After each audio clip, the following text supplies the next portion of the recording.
Para disa vjetësh e patëm një ato qeverit që bëheshin të përbashkëta mbledhjet e qeverive të Shqipërisë dhe të Kosovës, dhe kryeministri atëherë ishte Hashim Thaçi, u takua me Edi Ramën diku në Prizren, i tha apo nerdh.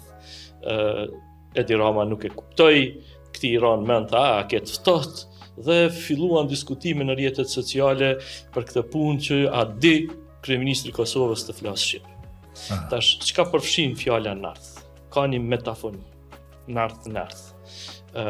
Metafonia është një dukuri historike që tregon se një dukuri ka vepruar dhe ka pushuar se vepruar në një kohë shumë të lashtë. Domethënë në një moment kur kishin rënë baresat rasore dhe eptimore përgjithësi të para Shqipes, ilirishte apo çdo që të ketë qenë, është krijuar nevoja për metafoni, për të bërë diferencimin në mes unë nardh ti nardh, mes tjerash ose plak pleq, dhe kur janë krijuar më vonë këto mbaresa, ajo ka pushuar si dukuri. Dhe kjo është shumë e vjetër.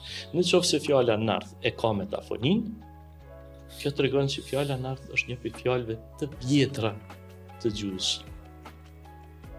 Kështu që Edi Rama nuk ka ditë me fol shqip. Të flas shqip, sa i përket kësaj.